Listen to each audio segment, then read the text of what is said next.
Hello, everyone. This is Aaron from Deep Dive Discography, talking to Ian Blurton from, Ian Blurton's Future Now. How are you doing today? I'm great. How are you? I'm doing excellent. Your new album came out 2 weeks ago now, so I guess hmm you've been getting all sorts of feedback rolling in. How's that been? It's been great so far, actually. People seem to like the record, so that's always a good sign. Some good constructive criticism, a little bit of everything. So that's great. It's definitely a good start. Second Skin, where does that kind of come from? It's just the process of like a moth becoming a butterfly or something like that, or a snake, renewing themselves by getting rid of the skin and stuff like that, and just I that sort of became the concept of the record a little bit, like rebirth of yourself, which happens really every day to you, um, and just yeah, it sort of just took on a theme of the record. And your style is much more 70s. Yeah, It's, definitely. it's definitely an older style. Um, Yeah, I like mean, I feel like we fall into like the hard rock maybe a little bit more than like a pure metal. Um, just because our cutoff point is sort of like the early 80s really, so it's like we don't have a lot of the more extreme stuff as an influence. yeah, yeah, definitely. And I mean, you guys are influenced by it seems like so much as opposed to just being, a typical classic rock band. Right, yeah, yeah, I think so. And it's a wide group of, I mean, I do love 70s music. It's not the only music I love, but it's really fun to play. And there's just so much there, like especially now, like when I was growing up, it was really hard to find out about the smaller bands, and like now you can just like find every 7 inch on YouTube and stuff. So there's like so much more to hear now, so it's more to be influenced by, I guess. And obviously, you're more well known than just being a musician. You're also a producer, Yes. and Yeah. you've handled quite a lot of, decent sized bands and all that kind of stuff. How do you feel that kind of influences how you write? um well, like being a producer, you get to see like the awesome way people work, but you also get to see some of the, unfortunately, some of the bad side of things. So it's like it's a good learning process of like not how to do things, and also how, like, wow, that's a really great way of doing things. Um, so just yeah, being surrounded by really good writers too. It's just like it's inspiring, and it makes you want to. I guess for me at least, it pushes me a little bit harder. And I've also been lucky to work with like a lot of really incredible people. So it's like, some of the best up here. So it's like being influenced by the best. So this isn't the first bit of music that you've put out yourself, but it's the first under this name of Future Now. Yeah.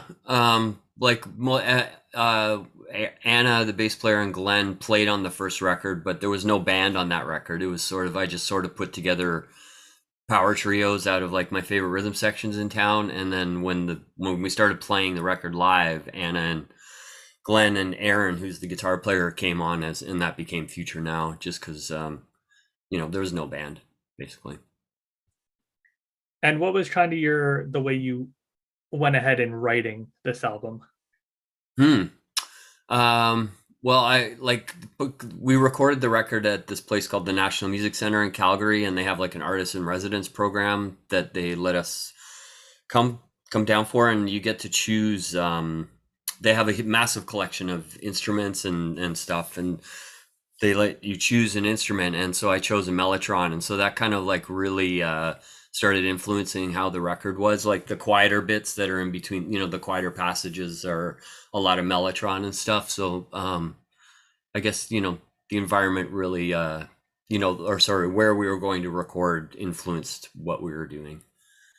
So it wasn't so much ready.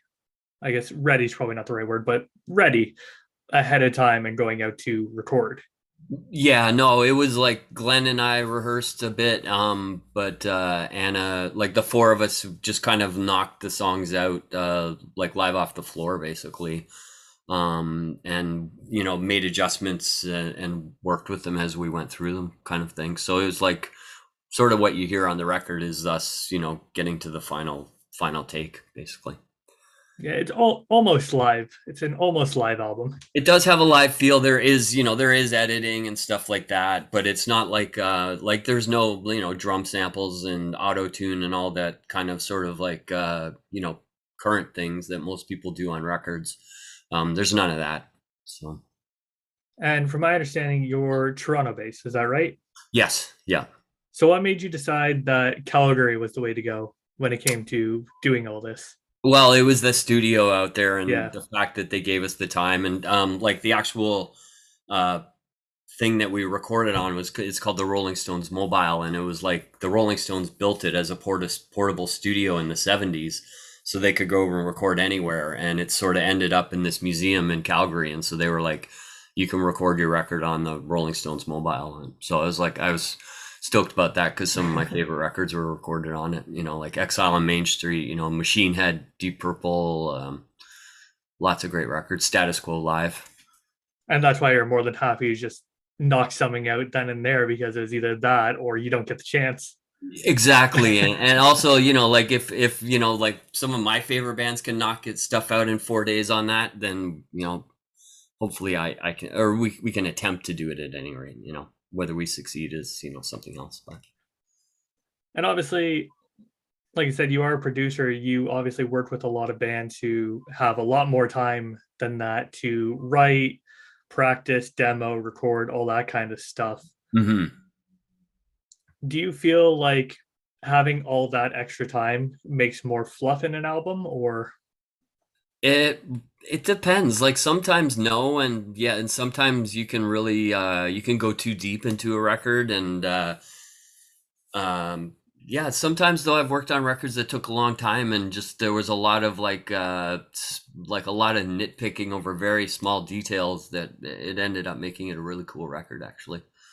It's not my favorite way to work. I like kind of sort of dirty and quick, but the southern rock kind of charm? yeah, and also like playing live off the floor with no click track and no headphones and the band's all just in one room together. I love the way that sounds. There's like a power to that that's sort of missing in a lot of modern recordings, I guess. So, are you planning to take the Future Now band out on the road and play these songs in a live setting? We're doing one show in Toronto on Saturday, August 13th at this place called the Horseshoe. And then I think we're just going to do a few shows around here, but we're almost done our next record, so we're probably going to tour once the next record comes out. So hopefully, like sometime in the spring, maybe or early summer next year. Anyone Toronto area or anywhere near Toronto should definitely go to that because the Horseshoe's a fantastic venue. Oh God, I love it. It's like there's so much history there too. It's like I don't know if people know or not, but it's like first place, first sort of like real punk rock club in Toronto, and goes even farther back to country stars played there and everything, so you really get a good sense of like there's been a lot of action in this place. Yeah, it's iconic and definitely one of those bucket list venues that people should see. It's wonderful, yeah, and great PA too. So, I mean, you're already ready for the next album, but this one's only just come out. hmm well, we had, there's a lot of downtime there in during COVID, so I think we just wrote, and really like we recorded the beds to Second Skin in September 2019, so it's been done for a year, and just getting it pressed and all that stuff. Okay, so yeah, you've been sitting on it for much longer than you probably would have liked. Yeah, but it's fine. It came out the way we wanted, and we got the artist that we wanted for the cover and all that kind of stuff. So Yeah, what kind of went into the cover? It's definitely very 70s. It has a very House of the Holy type feel to it, hmm but also kind of a more modern, like the sword as well. right, yeah. It's actually my friend Jeremy painted it, and he spent a lot of time on it. And it's basically I gave him the lyrics or like choice lyrics from the record, and so all those things that are on that cover are actually lyrics in the record, like the moving the mountain and that kind of stuff. So and I sort of asked for like a Captain Fantastic, like Elton Johnish type thing, and he nailed it. It's trippy, that's for sure. So obviously you've been around the scene for a fair while. You know all these bands who have risen and fallen in their time. What would you say the most iconic album to inspire you would be? Or maybe Yeah, albums, because that would inspire me, yeah, like across the board. yeah. Um, well, I mean, I love this band called Motorcycle. So like a lot of their records inspire me because they take a lot of chances with what kind of band they are. Um, but like there's a lot of amazing music out there. I mean, Voivod Dimension Hatros was a direct influence on this record. Like anything Jimi Hendrix, I absolutely love Jimi Hendrix. And any Sabbath, Bloody Sabbath is probably one of my favorite records of all time. So I don't know. I could keep going for hours if you want me to. It is a bit interesting to think for anyone who may not have heard the album that it would be influenced by Voivod and Jimi Hendrix. Right. Like Well, that, they both have really heavy guitar players, so it's yeah. like as a guitar player, it's like Piggy is like amazing, and Jimi Hendrix is amazing. So So technically, this would be a follow up to your solo debut, which came out in 2019. yeah, yeah, definitely. And like I said, a lot of the Glenn, who's the drummer now, was on that record. He's on half the record, and he's a pretty strong influence on me, and so he's always got a lot of ideas. So he's definitely been a part of it right from the get go. What was kind of how did you change your mindset from recording that to going into this one? Mm, I mean, just because it was a band, it made it a lot easier, I guess.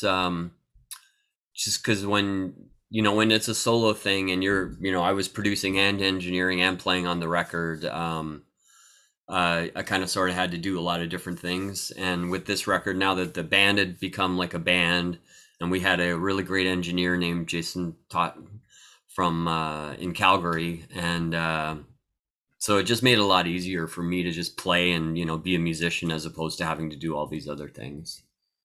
Yeah, so it just made it a lot more about the music for you as opposed to all the behind the scenes. Absolutely, and it's like that all that extra stuff can really become not a burden, but it can be like it can take up a lot of time. Um, Yeah. and when you should be like, what kind of A chord should I be playing here instead of thinking about something else. If I play this, how hard will it be to edit later? Right. And well, I mean, you guys are already getting started on the next album. Are you kind of going the same way with that one, where you're just going to be a musician on that? No, it's actually we've done it at I have a studio and we just did it there, kind of quick and dirty. Um, and yeah, I mean it's recorded already, so probably 80% left to do, and then get it mixed. So when you play live, are you planning on playing any of those songs, or are you just sticking to No, I think we're yours? just trying to learn how to play because we haven't played a show in 2.5 years. Yeah. So we're just sort of learning how to play together again, and a lot of the songs on Second Skinner are a lot more complex than the first or the third record. Just there's four like 7-minute songs, so it's like just learning, trying to remember all that stuff. Yeah, definitely bits and pieces of somewhat Rush influence in there. Yeah, then there's also, I don't know if you've ever heard of Max Webster. They were sort Yeah. of like the band that Rush, so they were actually they're an influence on this record for sure. Yeah. What did Max Webster ever get big out of Canada? They had a minor hit in England, and Rush took them out on tour like a million times in the Yeah. States, but I don't think so. No, Just one of those bands that never picked up. no, a little But too weird for public consumption, yeah, maybe. that's very common with Canadian artists, so they It tend to be is big actually, in Canada. yeah, it is. It is. It's like being big in Japan or something. Yeah. No. Yeah, even Rush. I mean, Rush did manage the international success, Oh yeah. Oh yeah. I mean, but like, yeah, you have Max Webster, BTO, Kim Mitchell. None of them mm. really huge outside of Canada, Right. or being in the movie Cars. Right. Yeah, it's a weird thing. There's like there is a wall at that American border that it's a lot. I mean, it is a lot harder for Canadians to get into America than vice versa. Yeah. Um, it makes it hard. But like a lot of there's a whole like I don't know if fucked up, but like they really spent a lot of time making sure that they went to the U.S. first, and I think that really helped. Yeah, America is definitely the place to break if you want to Yeah, make yeah, it I would think internationally. like there or Europe is probably Yeah, yeah, and I mean, for you guys, Europe would probably be a pretty good call. I would think so. Yeah, I mean, like that's sort of what our game plan is for next year is try and get over there. I mean, every time I've toured Europe, I've had like the most amazing time. So Yeah, and obviously your sound does come a lot from it. Some of it comes from the south, that southern gritty charm. You have stuff that is kind of Detroit based, and then you have the new wave of British heavy metal, kind of Sabbath, Blaze Sabbath, like you mentioned. hmm So you could pretty much be slammed anywhere and just pick the right songs and be good. yeah, yeah. I guess it's just the set, formulating the set, right? Yeah. When it comes to the show that's coming up, how are you kind of planning out what songs you intend to play? Well, we're trying to put as many new songs. Like actually, right before COVID happened, we started playing shows where we were playing the whole record, and of course we forgot it in the 2.5 years. So we're just sort of like learning how to play those songs again. But we're trying to add as many new songs as possible, or at least second skin songs as possible. What was the the influence lyrically going into writing Second Skin? Hmm. Um, I kind of just like I'm a stream of consciousness, like sing things and then try and figure out words that fit into them. So, I mean, a lot of it is about, I mean, like I said, there is that theme of like rebirth and, regeneration and, like being a ghost, for example, like the first song on the record. But it's also, I guess, like just, at least in Toronto, like the way the city is changing. It's like it's really pushing out a lot of the artists and people like that, and I guess it's just talking about that, like really I sort of write about the city a lot. So And there is a lot of music coming out of Toronto. I assume you've been to plenty of shows since COVID has ended and gigs have been allowed. I've only been to one show, so Wow. yeah. It didn't have to be Primus playing Rush, did it? No, it was not. No, it was Black Crowes playing the first album with the guitar player from Earthless. So Oh, there you go. yeah. But yeah, there's constantly shows going on. Like Toronto is huge for its music scene, but a lot of it seems to be dampened down and hidden away to Right. an extent. Yeah, yeah, and I would guess that now that I'm even like an older dude or whatever, there's probably lots of shows that I don't even know about that are going on. I mean, at least I hope there is, because that's how it was when I was coming up. It was like there was those that's like a lot of the warehouse spaces are gone, so it's like there used to be crazy awesome after hours shows here and warehouse space shows and things like that. But yeah, there is a lot of hidden gems in the city, like that, you know, just exist because they purely want to. Yeah, and a lot of the venues there have kind of hit. They're in such areas that have curfews, very strict curfews Mm, now, and some of the more underground, almost literally, venues are gone because of COVID. The main one that comes to mind is the Coalition. I don't know if you've right. ever been there. Yeah. Oh, yeah. Yeah. For sure. Yeah. Yeah. Yeah. So unfortunately, the Coalition's now gone, but Yeah. with it being literally underground and hidden away, they had shows going until 4 a.m. Yeah. Yeah. Yeah. Whereas you have something like the Danforth, which is in kind of a more snooty, posh area, Yes. and 11 o'clock, that's it. Yeah. Yeah.